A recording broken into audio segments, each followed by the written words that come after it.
नमो बुद्धाय. जय. आज आपण पाहणार आहोत चित्तवग्गो आणि त्यामधले पहिले 4 सुत्त किंवा गाथा. नेहमीप्रमाणे माझा पाली वाचनाचा जरी प्रॉब्लेम असेल तरी मला जे सांगायचे ते मी मराठीतून व्यवस्थित कथन करेल. तरी पण मी पालीमधलं जे आहे ते वाचून दाखवण्याचा प्रयत्न करतो, त्याचा अर्थ आणि त्याच्यानंतर काय बोलता येण्यासारखं काय. 4 गाथा लागोपाठ. फणंदन चपल चित्त दुःखम दुनिय वारण उजू करोती मेधावी उसुकारो व तेजन. हे पहिलं. त्याच्यानंतर वारीजो व थले कित्तो ओक मोकत उद्धतो फरी फंदतीत चित्त मारधेय पहातवी. दुन्नी घसहस्स लहुनो यथ कामानी पातिनो चित्तस्य दमथो साधू चित्त दंत सुखवाह. आणि आजचं चौथी गाथा आहे. सदुस सुनिपुण्य यथ कामनिपातीन चित्त रखेय मेधावी चित्त गुंत सुखवाह. या 4 गाथांचं अनुक्रमे मराठीमध्ये भाषांतर असं आहे. स्पंदनकारी, चपळ चित्त रक्षण करण्यासाठी कठीण, स्थिर करण्यासाठी कठीण, पण प्रज्ञावान ते सरळ करतो. जसे बाणकार बाण करतो, बाणाला सरळच बनवतो त्या पद्धतीने. दुसऱ्याचं आहे पाण्यातून जमिनीवर फेकलेला मासा जसा तडफडतो, भुलैयात अडकलेले चित्त मुक्त होण्यासाठी तडफडते. तिसरं आहे निग्रह कठीण गतिमान, तसेच स्वैराचार चित्ताचे दमन म्हणजे चित्ताला संयमित करणं चांगलं आहे. संयमित चित्त सुखवाह आहे. आणि चौथं आहे अदृश्य चित्ताचे अतितरवेज, तसेच स्वैर अशा चित्ताचे प्रज्ञावान मानव रक्षण करतो. संरक्षित चित्त सुखवाह आहे. आत्ताच मी ज्यावेळेस वाचन करतो किंवा हे जे काही निर्मिती करण्याचा प्रयत्न करतो, याच्या अगोदरचा जो कालखंड घेतला, याच्या अगोदरचं जे काही प्रवचनात्मक बोललो होतो, त्यावेळेस मी स्वतःही बोलताना थोडासा व्यथित झालो होतो.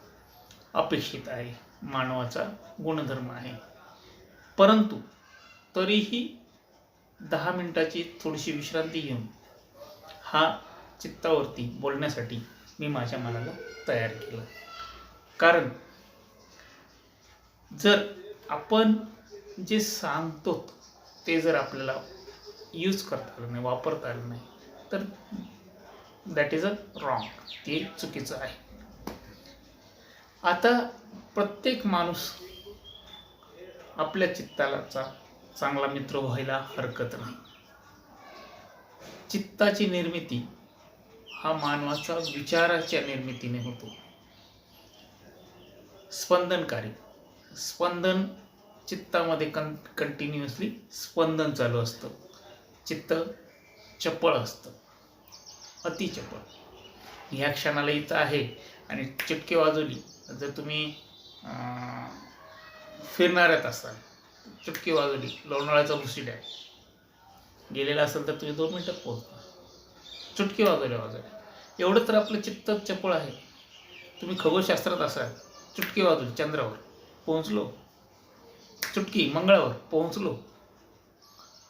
चित्ताला दमन करणं, चित्ताला मार्गस्थ ठेवणं, चित्तावरती नियंत्रण ठेवलं, हा मानवी मनाचं मुख्य कर्तव्य, मानवी जीवनाचं मुख्य कर्तव्य, मानवी आयुष्याचं मुख्य कर्तव्य आहे.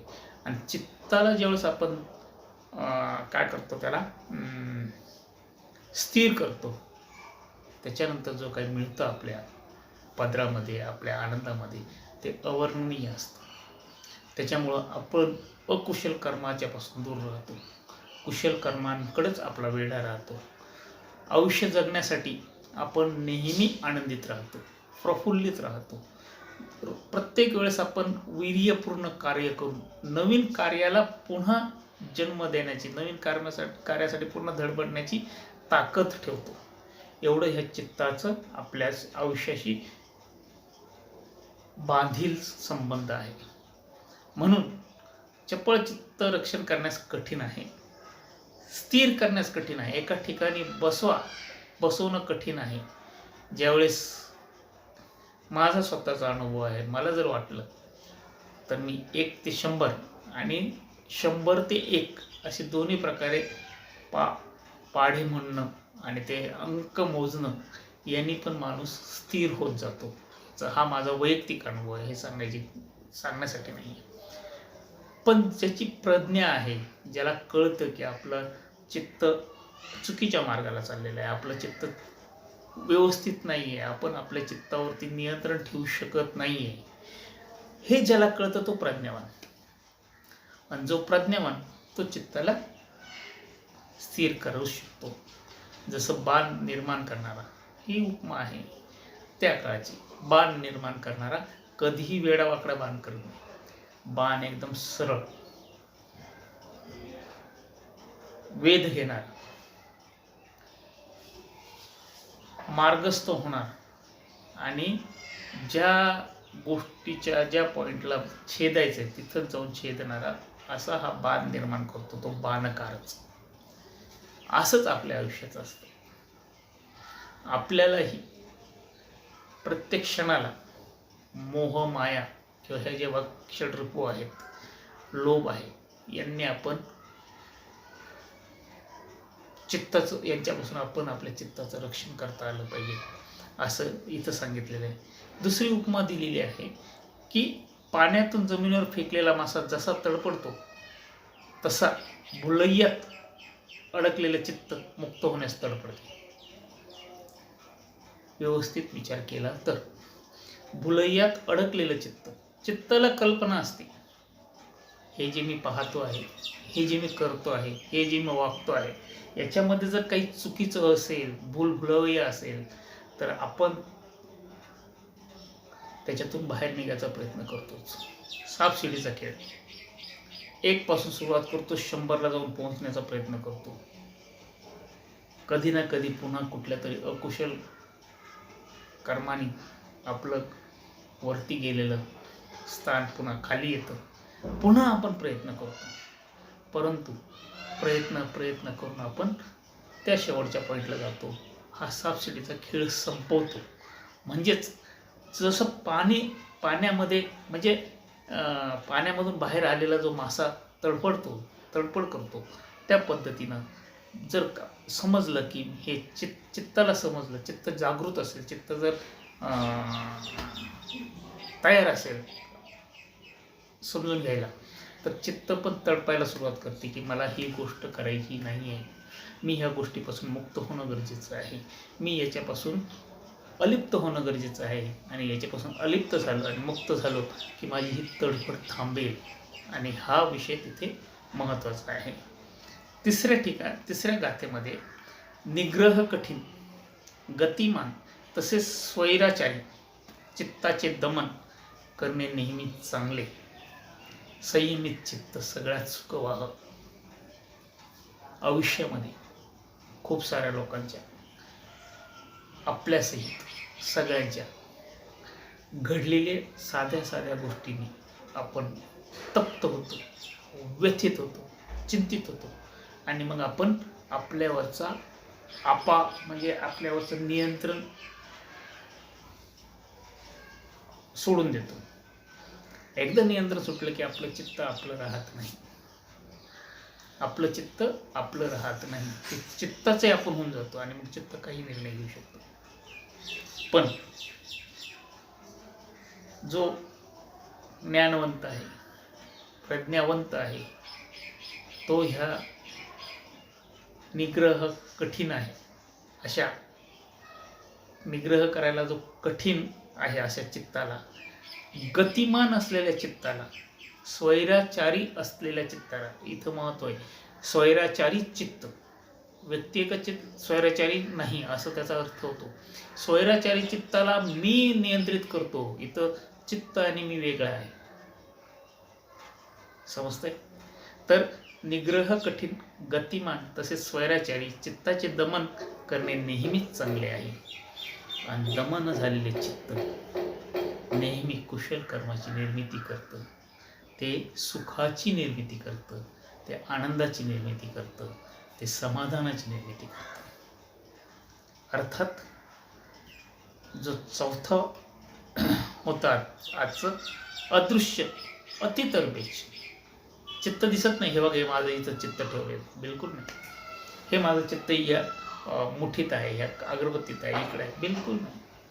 चित्त नेहमी अदृश्य राहते, अतितर्वेज आहे. तुम्ही केलेल्या कुठल्याही संकल्पनेला तडा काढण्याचं काम तो, तडा टाकण्याचं काम तो करू शकतो, एवढं चित्त तरवेज असतं. चित्त नेहमी स्वैराचारी आहे. चित्त हे जर तुम्ही डोळे मिटून बसलात, मानव जातीत स्त्री असेल पुरुष, लहान असेल थोर, गरीब असेल श्रीमंत, राजा असेल रंक, कुणीही घ्या, गुन्हेगार असेल न्यायाधीश, कुठल्याही पदावरती असणारा व्यक्ती घ्या, कुठल्याही स्टँडर्डचा व्यक्ती घ्या, कुठल्याही पद्धतीनं डिफरन्स करता न येणारं एकच म्हणजे प्रत्येकाचं चित्त हे नेहमी चपळ असतं. इथं सांगितल्याप्रमाणे अतितरबेज.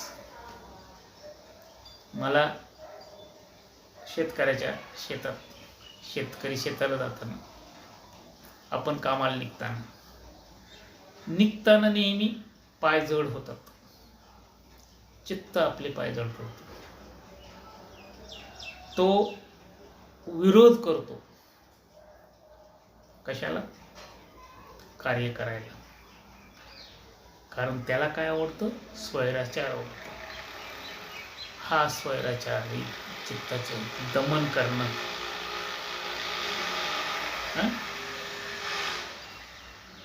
गरजेचं आहे. परंतु चित्ताचं नुसतं दमन करणं गरजेचं नाही आहे, तर चित्ताचं रक्षणही करणं गरजेचं आहे. आणि हे प्रज्ञावान माणसाला समजतं की चित्ताला, प्रज्ञावान माणूस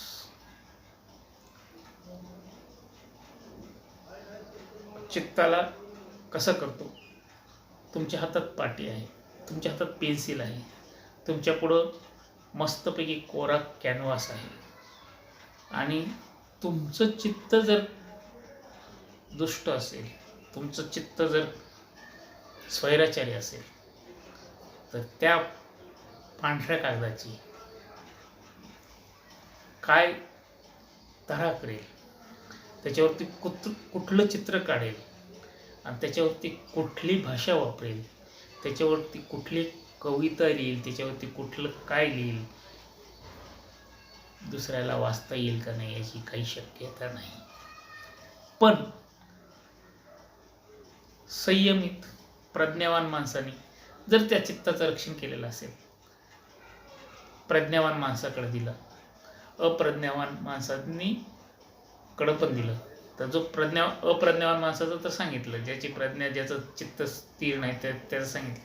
परंतु प्रज्ञावान माणसाने जर स्थिर केलेलं चित्त असेल तर तो एक सुंदरसं चित्र काढू शकतो, सुंदरसं गुलाब काढू शकतो, सुंदरसं निसर्ग चित्र काढू शकतो, सुंदर सुंदर निर्मिती करू शकतो, सुंदरशा 4 ओळी लिहू शकतो. कारण प्रज्ञावान माणसाने त्याच्या चित्ताचं दमन केल्यानंतर त्या चित्ताला तो काय करतो? रक्षण करतो. आणि त्या चित्ताचं दमन न करता, दमन म्हणजे अकुशल कर्माकडे न नेता कुशल कर्माकडे नेऊन त्याला बागडायला मदत करतो, त्याला फुलायला मदत करतो, आणि मग त्याच्या हातून म्हणजे काय म्हणतात त्याला, अतिसुंदर कार्य त्या चित्ताच्या आणि त्या व्यक्तीच्या हातून घडतं. कारण तो प्रज्ञावान व्यक्तीनं त्याच्या चित्ताचे रक्षण केलेले असते. आणि ज्यावेळेस असं चित्ताचं रक्षण घडतं, अशा चित्ताच्या रक्षणामधूनच प्रज्ञावान माणूस संरक्षित चित्त घेऊन ज्यावेळेस कुठली कृती करतो, ती कृती जगाला आनंद देते, त्याला आनंद देते, त्याच्या कुटुंबाला आनंद देते, समस्त मानवजातीला आनंदित करते. आणि अशी उदाहरणं आपल्याकडं व्यवस्थित विचार केले तर हजारो लाखो करोडोने असतात. प्रत्येक पिढीमध्ये प्रज्ञावान व्यक्ती जन्माला येतात. ते त्यांच्या चित्ताचे रक्षण करतात. त्या चित्ताचं रक्षण करून ते त्या चित्ताला योग्य मार्ग दाखवतात. तर आपल्या सर्वांना आपल्या चित्तावरती विजय मिळून आपलं चित्त संरक्षित राहावं. त्यामुळं आपलं चित्त जर संरक्षित झालं तर आपलं आयुष्य संरक्षित होईल. आणि आपलं आयुष्य संरक्षित झालं तर आपल्या आयुष्यामध्ये आनंदाशिवाय बाकी दुसरी कुठलीही गोष्ट नसेल. धन्यवाद. नमो बुद्धाय. जय हिंद. थँक्यू.